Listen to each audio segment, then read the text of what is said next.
നമുക്കറിയാം വിഷുദിനത്തിൽ വിഷുവിനോടൊക്കെ അനുബന്ധിച്ച് ഏറ്റവും കൂടുതൽ തിരക്ക് അനുഭവപ്പെടുന്നത് ഗുരുവായൂർ ക്ഷേത്രത്തിലായിരിക്കും. ഇപ്പോൾ തന്നെ വലിയ തിരക്ക് അനുഭവപ്പെടുന്നുണ്ട്.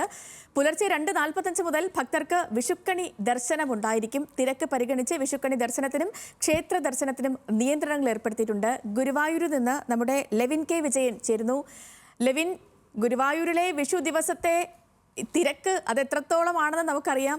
നാളെയാണ് വിഷു. അപ്പോൾ ഒരുക്കങ്ങൾ അന്തിമഘട്ടത്തിലാണോ? തിരക്കുണ്ടോ? എന്താണ് നിലവിൽ ഗുരുവായൂരിൽ നിന്നുള്ള വിവരങ്ങൾ?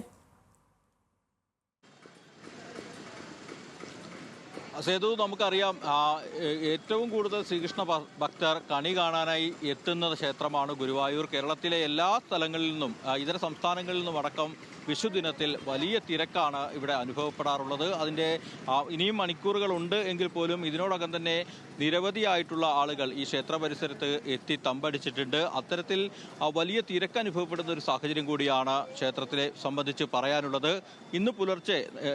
നാളെ പുലർച്ചെ 2:45 കൂടിയാണ് വിഷുക്കണി ദർശനവുമായി ബന്ധപ്പെട്ടുകൊണ്ടുള്ള കാര്യങ്ങൾ തുടങ്ങുന്നത്. 2:45 മുതൽ 3:45 വരെ ഏകദേശം 1 മണിക്കൂർ സമയമാണ് ക്ഷേത്രത്തിൽ ദർശനത്തിനായി വിഷുക്കണി ദർശിക്കാൻ ഭക്തർക്ക് അവസരമുള്ളത്. ഈ 2 കണികളാണ് ഗുരുവായൂർ ക്ഷേത്രത്തെ സംബന്ധിച്ചുകൊണ്ട് ഉള്ളത്. ക്ഷേത്ര ശ്രീലകത്തിനുള്ളിൽ ദർശനം നടത്താൻ കഴിയുന്നവർക്ക് ശ്രീലകത്തിനുള്ളിൽ വെച്ചിരിക്കുന്ന കണി നേരിട്ടെത്തി കാണാനും പ്രാർത്ഥിക്കാനുമൊക്കെ അവസരമുണ്ട്. ശ്രീലകത്ത് ഗുരുവായൂരപ്പൻ്റെ വലതുഭാഗത്ത് ആണ് കണിയൊരുക്കുന്നത്. ഇന്ന് അർദ്ധരാത്രി മുതൽ തന്നെ അതിനുള്ള പ്രവർത്തനങ്ങളൊക്കെ ആരംഭിക്കും.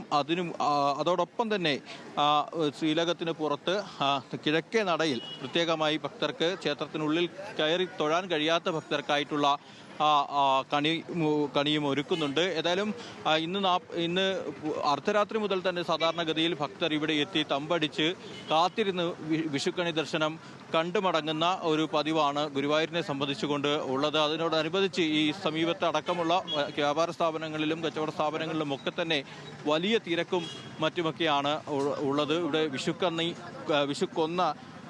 കൊന്നപ്പൂക്കൾ വിൽക്കുന്ന ആളുകൾ ഒരുപാടുണ്ട്. കൃഷ്ണവിഗ്രഹങ്ങൾ വിൽക്കുന്ന ആളുകളുണ്ട്. അങ്ങനെ വ്യാപാര സ്ഥാപനങ്ങളുമൊക്കെയായി ബന്ധപ്പെട്ടും അനുബന്ധമായിട്ടുള്ള തൊഴിൽ മേഖലകളിലുമൊക്കെ വലിയ തിരക്കും മറ്റുമാണ് അനുഭവപ്പെടാറുള്ളത്. ഏതായാലും എല്ലാവിധത്തിലുള്ള ഒരുക്കങ്ങളും ഗുരുവായൂർ ക്ഷേത്രത്തെ സംബന്ധിച്ചുകൊണ്ട് പൂർത്തിയാക്കിയിട്ടുണ്ട് വിഷുക്കണി ദർശനവുമായി ബന്ധപ്പെട്ടുകൊണ്ട്. അതോടൊപ്പം തന്നെയാണ് ഭക്തർക്ക് ദർശനത്തിന് അനുബന്ധിച്ച് വലിയ നിയന്ത്രണങ്ങൾ കൂടി ഏർപ്പെടുത്തിയിട്ടുള്ളത്. കാരണം അഭൂതപൂർവമായ തിരക്കുകളാണ് എല്ലാ വിഷുക്കാലത്തും ഗുരുവായൂർ ക്ഷേത്രത്തിൽ ഉണ്ടാകാറുള്ളത്. ഈ തിരക്ക് പരിഗണിച്ചുകൊണ്ട് VIP ദർശനത്തിനും തദ്ദേശീയരായിട്ടുള്ള ജനങ്ങളുടെ ദർശനത്തിനുമൊക്കെ സാധാരണഗതിയിൽ നിന്നുമുള്ള ഇളവുകൾ ഏർപ്പെടുത്തിയിട്ടുണ്ട് എന്നുള്ളതും പ്രത്യേകമായി എടുത്തു പറയേണ്ടതാണ്. അതായത് മറ്റ് ജില്ലകളിൽ നിന്നും മറ്റ് സംസ്ഥാനങ്ങളിൽ നിന്നുമൊക്കെ എത്തുന്ന ഭക്തർക്ക് കൂടുതൽ സമയം ദർശനത്തിനായി കൊടുക്കുന്നതിന് വേണ്ടിയുള്ള ഒരു സൗകര്യം കൂടി അതിൻ്റെ ഭാഗമായി ഒരുക്കിയിട്ടുണ്ട്. ചേട്ടാ, വിഷുവാണ്, എങ്ങനെയുണ്ട് പൊതുവിൽ ഗുരുവായൂരിലെ തിരക്കും കാര്യങ്ങളും ഒക്കെ?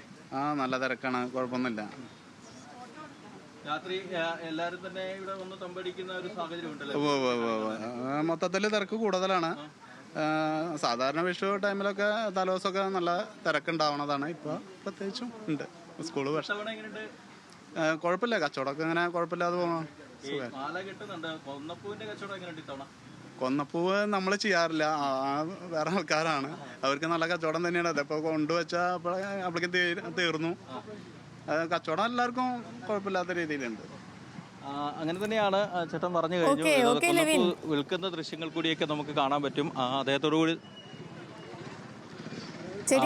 ഏതായാലും ഗുരുവായൂരിലെ തിരക്ക് വലിയ തിരക്ക് തന്നെയാണ് ഭക്തരെ സംബന്ധിച്ചുകൊണ്ട്. ഓക്കെ ഗുരുവായൂരിലെ കാഴ്ചകളാണ് നമ്മൾ കണ്ടത്. വലിയ ഭക്തജന തിരക്ക് അവിടെ അനുഭവപ്പെടുന്നു. ലെവിൻ നിൽക്കുന്ന ചുറ്റുപാടും കണിക്കുന്നയും മറ്റു പൂക്കളും ആളും പേരും ബഹളവും ഒക്കെയാണ്. അപ്പോൾ ഗുരുവായൂരിലെ തിരക്ക് അതിനി പറഞ്ഞ് അറിയിക്കേണ്ട ആവശ്യമൊന്നുമില്ല. നാളെ വിഷു ആഘോഷിക്കാനുള്ള തയ്യാറെടുപ്പിൽ തന്നെയാണ് നമ്മുടെ നാടും നഗരവും ഒക്കെ.